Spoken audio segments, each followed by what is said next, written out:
Good afternoon, everyone. This is your science lesson for today. Our focus is still living things in their habitats, and we are learning about a kind of animal called invertebrates. So what we need to do today is learn how to find evidence to understand if something is invertebrate or not. And there's a special kind of key, a special kind of thing that we're going to use to help us do that, which I will show you soon.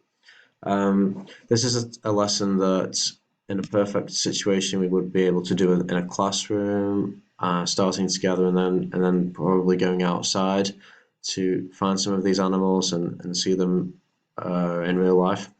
We're working in this way at the moment. We can't do that, but depending on where you are, maybe if you're in a dacha or something, you can have a look in the garden to find something. If not, there's another video attached which you can watch after you finish this one, and you'll see some different examples of some different invertebrates that you can use for the main task. So, all animals are either vertebrates or invertebrates, and it basically means if they have a backbone or not. So these ones do not have it, so they are invertebrates, and the ones that do have it are vertebrates. People, obviously, therefore, are vertebrates, and all of those things are not. So, okay, next.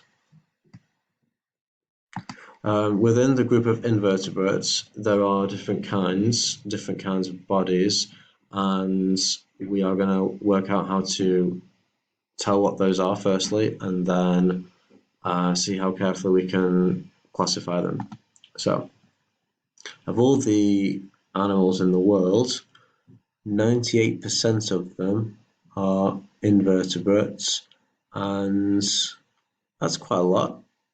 So you can have a read through these slides in more detail, but I'll just show you each one. I've got insects, I've got annelids, protozoa, crustaceans, and mollusks. Now you can read through those on the slides, or you can also Google the names if you want even more details than that.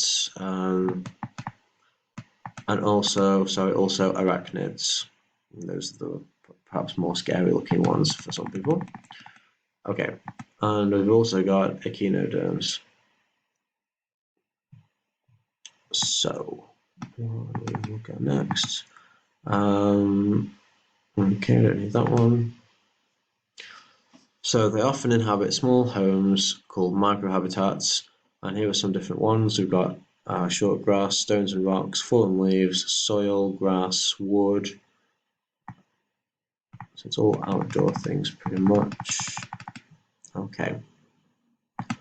So in this diagram, I've moved it so you can't see it. Okay, in this diagram, we've got an example of an invertebrate, and moved it again.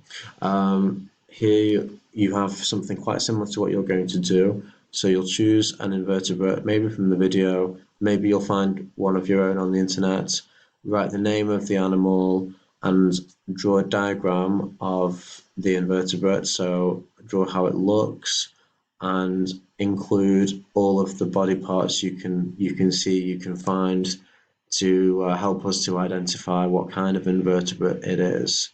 So, okay, I'm going to show you the key now that you'll use. Make it a little bit bigger. Okay, so basically we start at the top with the first question, and we answer all the questions until we reach the name of an animal.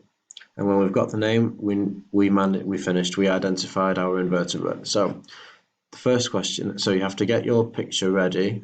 It might help you draw the diagram if you find on the internet a real picture of this animal. Get your picture ready, and then go for the first question here. Does it have legs? Yes or no? So you then look at your picture, look if it has legs. If it does, okay, over here. The next question, how many legs? So you have to count them. If there are 6, you go here, 8 here. Many, so that if it's got more than 8, you can go in here. Why anybody would need more than 8 legs, I don't know. We can go, so for example, if it's 6, we have to go here. Does it have wing cases? So look at the body and see if it has wing cases. If it does it have pincers on its tail? And then finally we'll get to our answers. Now, there may be some words in here that you don't know. You can just type those into a search and have a look for them if you're not sure. And if you get really stuck, you can also ask your teacher. I'm here to help as well. So for the main task, what you will need to do is something like this. So you need to choose an invertebrate animal. Every time I'm on this one, it wants to go away. Okay, choose your own animal. You will be drawing a diagram, describing the features here with numbers for sort of how many of those things, and filling in any of the extra parts, and also what kind of invertebrate is it. So the name of the animal and which category you wanted to put it in. Okay, that's about all. So good luck, and let me know if you have any questions.